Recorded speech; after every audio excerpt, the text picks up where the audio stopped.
Friends, मैं रंजीत सिंह विशाल carriers research with Ranjit के YouTube channel पे आपका एक बार फिर से वेलकम करता हूं। फ्रेंड्स, आज के वीडियो में हम लोग डिजाइन ऑफ वेल्डेड कनेक्शन के टाइप 1 प्रॉब्लम को सॉल्व करने वाले हैं। तो आइए सबसे पहले मैं आपको बताता हूं कि डिजाइन ऑफ वेल्डेड कनेक्शन में आपको करना क्या होता है। तो इसमें मुख्य रूप से तीन चीजें ही आपको फाइंड आउट करने होते हैं। एक होता है आपको साइज ऑफ द वेल्ड।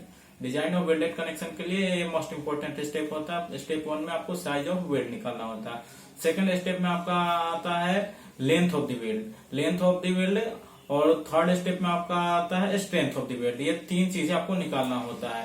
ये एक तरह से देखें तो काफी इजी चैप्टर है। आप चाहें तो काफी इजीली इसके प्रॉब्लम्स को सॉल्व कर सकते हैं। इसके जो भी फॉर्मूले हैं उसको आपको याद करने की, रिमेम्बर रखने की जरूरत नहीं होती। वो सब फॉर्मूले आपको IS 800 2007 के कोडबुक में मिलते हैं। जैसे जैसे प्रॉब्लम्स के अंदर इसकी जरूरत पड़ेगी फॉर्मूले के तीनों को निकालने के लिए, फाइंड आउट करने के लिए, मैं आपको उसके पेज नंबर बताते जाऊंगा। आप डिनोट कर सकते हैं और मेरे वीडियो का ज्यादा अच्छा से देखिएगा ताकि आपको आगे के प्रॉब्लम्स को समझने में आसानी हो। तो चलिए आज बिना समय गंवाए हुए चलते हैं प्रॉब्लम्स की ओर। तो चलिए क्वेश्चन पढ़ते हैं। क्वेश्चन आपका दिया हुआ है, a tie member in a roof truss girder is 200 into 12 mm size, यानी आपको रूफ ट्रस गर्डर का साइज दिया हुआ, जिसका साइज है यहाँ पे लिखते हैं size of truss. Roof truss है, इसका साइज आपको दिया हुआ 200 into 12 mm। गिवन डाटा लिखते हैं, गिवन डाटा। नेक्स्ट दिया हुआ, it is welded to a 10 mm thick gusset plate by a fillet weld. इसे एक गसेट प्लेट से वेल्ड किया गया है जिसका थिकनेस क्या है 10 mm है। आगे नेक्स्ट पढ़ते हैं, determine the design strength of the joint. Design strength of the weld आपको निकालना, जैसे कि मैंने बताया कि वेल्डेड कनेक्शन के प्रॉब्लम्स को सॉल्व करने के लिए आपको तीन चीजें निकालनी होती है, length of the weld, size of the weld and design strength of the weld, जो कि आपको फाइंड आउट करना है यहाँ पे। अब देता है if it is welded 3 side as shown in figure. यहाँ पे जैसा कि दिया हुआ है कि 3 साइड से इसको वेल्डिंग किया हुआ है। ये आपका गसेट प्लेट है और ये आपका मेन प्लेट है। इस मेन प्लेट को गसेट प्लेट से आपको ये किया गया, वेल्ड किया गया है। ये गसेट प्लेट का जो साइज है, थिकनेस है, थिकनेस ऑफ गसेट प्लेट आपको यहाँ पे दिया हुआ है 10 mm। Next, as shown in figure with overlap of 300 mm। देखिए ये आपका जो ओवरलैप है ये आपको 300 दिया हुआ है। ये ऊपर नीचे दोनों सेम साइज है। ये 300 दिया हुआ है। Size of weld is 6 mm, यानी कि वेल्ड का जो साइज है, हमने आपको बताया था कि 3 स्टेप्स निकालने होते हैं, size of weld, length of weld और स्ट्रेंथ ऑफ द वेल्ड। तो यहाँ पे आपको डायरेक्ट एक स्टेप आपको दिया हुआ साइज ऑफ वेल्ड, जिसे आपको फाइंड आउट करने की आवश्यकता नहीं है। साइज ऑफ वेल्ड आपको दिया हुआ गिवन है 6 mm। इसके बाद क्या कहता है, assume soap welding and Fe 410 grade of steel used, यानी कि आपको क्या दिया हुआ, Fu दिया हुआ 410 न्यूटन पर mm²। तो फ्रेंड्स, आपको हमने बताया था 3 ही स्टेप्स निकालने, size of weld, length of weld and strength of weld. उसमें आपको एक स्टेप गिवन है साइज ऑफ वेल्ड। तो सेकंड स्टेप के लिए हम चलते हैं लेंथ ऑफ वेल्ड। स्टेप 1 लिखेंगे क्योंकि एक तो मालूम है पहले से। Step 1 length of weld, length of weld. तो लेंथ ऑफ वेल्ड निकालने के लिए लेंथ ऑफ वेल्ड को हम लोग LW से इंडिकेट कर सकते हैं। लेकिन लेंथ ऑफ वेल्ड हमारा क्या हो सकता है, लेंथ ऑफ वेल्ड का मतलब जितना दूर में आपका वेल्डिंग किया हुआ होता है वही आपका वेल्डिंग होता है। देखेंगे अगर हम लोग इस फिगर को बहुत ध्यान से, तो हमको लेंथ ऑफ वेल्ड यहीं पे मिल जाता है। उसको अलग से कोई फाइंड आउट करने की जरूरत नहीं होती। देखिए आपको 3 साइड से वेल्डिंग किया हुआ, जैसा कि यहाँ पे मेंशन किया हुआ प्रॉब्लम में 3 साइड्स। तो 3 साइड से एक साइड में आपको क्या दिया होगा, इसको ऐसे भी कर सकते हैं, L1, L2 और L3 कर सकते हैं। LW के लिए आपको यहाँ पे लिख सकते हैं L1 plus L2 plus L3 लिख सकते हैं। तो L1 आपका साइज क्या है 300, प्लस L2 का भी साइज नीचे, जो ऊपर का जो साइज है वो सेम साइज नीचे है, तो ये भी यहाँ पे हम लोग लिख सकते हैं 300, प्लस L3 आपका ये है, तो ये क्या दिया हुआ 200। तो यहाँ से हमको लेंथ ऑफ वेल्ड मिलता है। लेंथ ऑफ वेल्ड कितना हो जाता है 300, 200, इसको करते हैं तो 800 mm आपका लेंथ ऑफ वेल्ड मिल जाता है। अब नेक्स्ट स्टेप में हमने बताया size of weld, length of weld के बाद क्या निकालना होता है, strength of the weld. Step 3 strength of weld,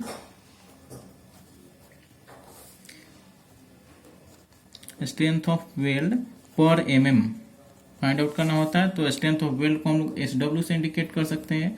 इसका फॉर्मूला होता है एरिया इंटू FWD। अब आइए निकालते हैं। इसके लिए आपको सबसे पहले क्या फाइंड आउट करना पड़ेगा, एरिया एंड FWD। अब ये आपको मिलता कहाँ से है, तो हमने बताया था कि आपको कुछ भी याद रखने की जरूरत नहीं है, आपको IS 800 2007 के कोडबुक में आपको मिलता है। तो सबसे पहले एरिया निकालने के लिए मैं आपको बताता हूँ एरिया और FWD आपको कहाँ मिलता है। तो IS 800 2007 के कोडबुक के पेज नंबर 79 पे जाएंगे। जैसे यहाँ पे देखिए पेज नंबर 79, FWD का आपको फॉर्मूला यहाँ पे गिवन है। FWD का फॉर्मूला दिया हुआ है FWN divided by gamma M1। इसके अलावा आपको एरिया निकालना है, तो एरिया का फॉर्मूला होता है आपको एरिया यहाँ लिखेंगे 1 इंटू टी। टी का मतलब होता है थिकनेस ऑफ द वेल्ड या साइज ऑफ द वेल्ड जिसे हम लोग बोलेंगे। तो यहाँ पे आइए टी का एक फॉर्मूला होता है K इंटू एस। के कांस्टेंट होता है जो आपको पेज नंबर 78 पे मिलता है। पेज नंबर 78 पे मिलता है। तो डिजाइन ऑफ वेल्डेड कनेक्शन के लिए यहाँ पे देख सकते हैं 62 to 90, 91 200, 101 to 106 के लिए अलग अलग रेशियो में आपको दिया हुआ है के का वैल्यू। आपको हमेशा डिजाइन ऑफ वेल्डेड कनेक्शन को करने के लिए जिस टाइप के प्रॉब्लम को हम अभी सॉल्व कर रहे हैं उसके लिए आपको के का वैल्यू हमेशा 0.7 कांस्टेंट लेना है। तो यहाँ पे लिखेंगे के के जगह पे 0.7 इंटू एस का मतलब होता है साइज ऑफ वेल्ड जो हमको गिवन है। देखेंगे साइज ऑफ वेल्ड गिवन हमको प्रॉब्लम से, तो इसको यहाँ पे 6 लिखेंगे। तो ये मेरा हो जाता है, इसको ये सॉल्व करेंगे 0.7 इंटू 6, तो ये आता है आपका 4.2 mm। तो यहाँ पे एरिया आपका आ जाता है 1 इंटू 4.2 यानी 4.2 mm स्क्वायर आपका एरिया है। अब FWD के लिए हमने बताया यहाँ पे ये पेज नंबर 79 पे यहाँ पे दिया हुआ है FWD का फॉर्मूला। यहाँ लिखेंगे FWD इक्वल टू हो जाएगा आपका FWN divided by gamma MW। देखिए अब FWN भी हमें मालूम नहीं, गामा MW का तो 1.25 गिवन होता है, वो कांस्टेंट होता है वैल्यू। तो देखेंगे हम लोग FWN का क्या फॉर्मूला है। तो देखिए नीचे साइड में आपको लिखा हुआ है FWN का फॉर्मूला आपको दिया हुआ FU डिवाइडेड बाई √3। FU का वैल्यू हमको दिया हुआ है, हमने देखा प्रॉब्लम में यहाँ पे 410।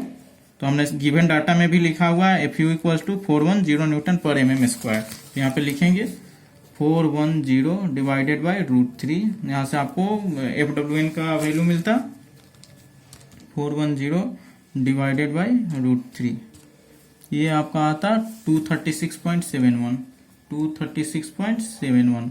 तो अब हम लोग काफी इजीली अब FWD फाइंड आउट कर सकते हैं। तो लिखेंगे यहाँ पे FWD या स्ट्रेंथ ऑफ वेल्ड, इसमें भी हम बोल सकते हैं। तो FWD के लिए फॉर्मूला है आपका FWN। तो FWN का वैल्यू यहाँ से आता है 236.71 डिवाइडेड बाय गामा MW का वैल्यू होता 1.25। इसे फाइंड आउट करेंगे 236.71 डिवाइडेड बाय 1.25, ये आपका आता 189.36 आपका ये आता वैल्यू आता न्यूटन पर mm स्क्वायर। अब जैसा कि हमने लिखा FWD तो निकाला, स्ट्रेंथ ऑफ वेल्ड का आपको यहाँ पे फॉर्मूला दिया हुआ है। स्ट्रेंथ ऑफ वेल्ड SW का हमने लिखा, एक बार फिर से लिखते हैं एरिया इंटू FWD। हमने सेपरेट एरिया भी निकाल लिया, FWD भी निकाल लिया। तो अब हम लोग आराम से इसको निकाल सकते हैं। स्ट्रेंथ ऑफ वेल्ड को एरिया की जगह 4.2 mm स्क्वायर है इंटू 189.36, इसको मल्टीप्लाई करेंगे तो हमारा स्ट्रेंथ ऑफ वेल्ड आता 4.2 इंटू 189.36। ये करेंगे तो ये मेरा आता 795.31। स्ट्रेंथ ऑफ वेल्ड का आपका वैल्यू आया 795.31 न्यूटन पर mm स्क्वायर। अब ये आपका, तो ये मेरा स्ट्रेंथ ऑफ द वेल्ड आ गया। अब हम निकालते हैं PU जो design strength of the weld होता है। यहाँ पे हम लोग लिखेंगे या ऐसे भी लिख सकते हैं design strength of the weld, design strength of the weld.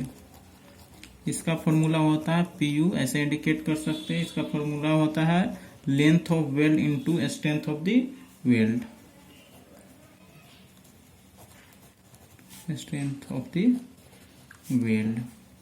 ये हमारा LW लेंथ ऑफ वेल्ड हमने यहाँ पे फाइंड आउट किया। ये तीन साइड से जो लेंथ ऑफ वेल्ड है यहाँ पे हमने फाइंड आउट किया था। स्टेप 1 में 800 mm आया, यहाँ पे लिखेंगे हम लोग 800 into design strength of the weld आपका आया 795.31। इसे मल्टीप्लाई करेंगे 800 इंटू 795.31, इसे करते तो ये आपका आता 636.24 kilo Newton design strength of the weld आपका आता है। फ्रेंड्स, मुझे उम्मीद है मैंने जो आज आपको प्रॉब्लम बताया, सॉल्व करके बताया, उसको आप लोग निश्चित तौर पे समझे होंगे। अगर आपको किसी भी तरह की समस्या है इसको समझने में, तो आप निश्चित तौर पे इस वीडियो के कमेंट बॉक्स में मुझे बताएं। उस प्रॉब्लम को मैं दोबारा सॉल्व करके नया वीडियो बनाने की कोशिश करूंगा। फ्रेंड्स, अब मुझे उम्मीद है कि आप लोगों का प्यार पहले की तरह मिलता रहेगा और आप मेरे वीडियो को लाइक करते रहेंगे और सब्सक्राइब करते रहेंगे। तब तक के लिए हम लोग अब नेक्स्ट वीडियो में मिलते हैं। बाय।